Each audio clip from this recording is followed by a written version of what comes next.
3 nomor 41 dari kelas 5A Program Studi Pendidikan Bahasa dan Sastra Indonesia.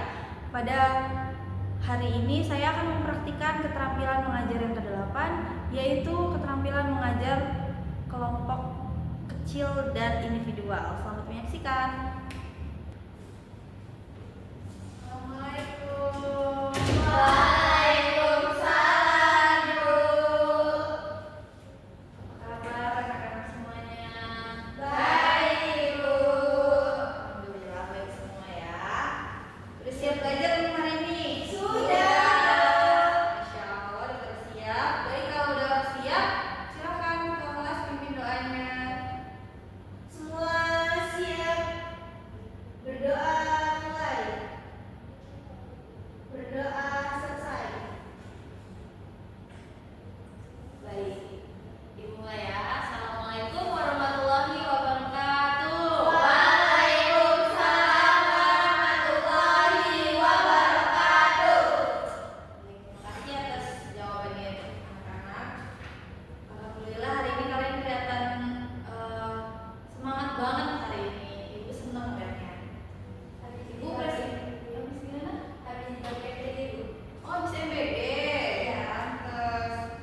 Ibu cek kehadiran dulu ya. Ada yang sudah hadir nggak? Ada yang semua itu. Ibu cek ya. Intan hadir. Bella Hadir, Bu. Saneha Hadir, Bu. alhamdulillah hadir semua ya. Nah, sebelum mulai pelajaran, Ibu mau tanya dulu nih. Kalian pernah baca atau dengar kisah-kisah seperti Malam Kundang, Putri Tujuh, Jakarta Taruh? Pernah, Ibu. Pernah ya? Ya. Itu apa coba? Itu termasuk teks apa menurut kalian? Aku teks hikayat, Bu. Salah bukan nanti. Oh, hikayat ya. Kan kita minggu lalu udah belajar tentang teks. Iya, betul sekali ya. Alhamdulillah, sudah ingat. Masih punya catatannya nggak? Masih. Iya, seperti yang dibaca-bacakan semalam. Dibaca. Alhamdulillah. Sekarang tahun berapa nak? 21. 21 November ya. Iya, Bu. Ibu, habis ulang tahun ya, Bu? Iya, namanya udah lama lagi. Happy birthday. Selamat ulang tahun Ibu. Makasih ya, ya Allah. Ucapin makasih, makasih ulang tahun dari anak Ibu. Ibu akan menyampaikan tujuan pembelajaran kita pada hari ini. Yang pertama itu murid mampu menganalisis unsur tokoh, alur, latar, dan nilai moral dari sebuah teks hikayat. Yang kedua, murid mampu menyampaikan pendapat pribadi terkait isi hikayat dengan bahasa yang logis. Nah, sekarang Ibu mau jelasin dulu terkait definisi dasar dari teks hikayat. Jadi hikayat itu adalah salah satu bentuk sastra lama yang berbentuk prosa dan berisi cerita tentang kehidupan para raja, pahlawan, atau orang-orang suci yang penuh dengan keajaiban, kehebatan, dan unsur fantastis. Jadi dalam hikayat itu ceritanya itu tentang kehidupan raja pahlawan. Dia fiksinya yang mencakup ini ya, raja. Aduh, gila sekali. Pahlawan, orang suci. Jadi dalam hikayat itu banyak ceritanya kayak sinetron-sinetron Indonesia yang di kantor-kantor atau di sekolah sama Gen Z ya. Iya, Bu. Itu bukan seperti itu ya, Kak. Kemudian ada ciri-ciri dari teks hikayat, yaitu bersifat menggunakan bahasa Melayu klasik. Yang kedua, mengandung unsur istana sentris. Yang ketiga, bersifat anonim. Dan yang keempat, mengandung nilai moral dan pendidikan. Jadi dalam teks hikayat juga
Jikalau ia melangkah, gemuruhlah bumi.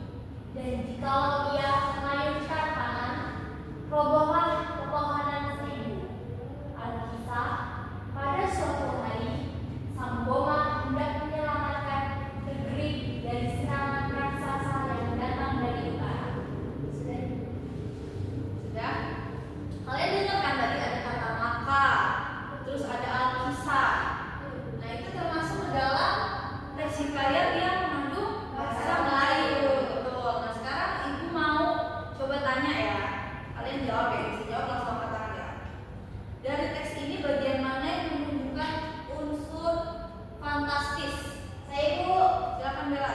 yang bumi gemuruh Bu, itu tidak masuk akal. Ya betul sekali. Itu disebut unsur fantastis atau termasuk hiperbolik. Kemudian ibu mau tanya, oh silakan Intan. Aku Bu, terus tangan sang Boma bisa robohin pohon seribu itu juga tidak realistis Bu. Iya betul sekali Intan. Kalau Sanina gimana? Kalau saya itu dia menyelamatkan negeri dari serangan raksasa itu kan fantastis. Oh iya betul, betul karena raksasa itu kan termasuk makhluk fiktif ya, yang tidak ada kan. Jadi biasanya makhluk-makhluk seperti itu juga muncul dalam teks hikayat atau di cerita lama. Oke sekarang kita bahas unsur-unsur intrinsiknya secara bertahap ya. Kalian udah masih ingat kan kemarin unsur intrinsik itu apa aja?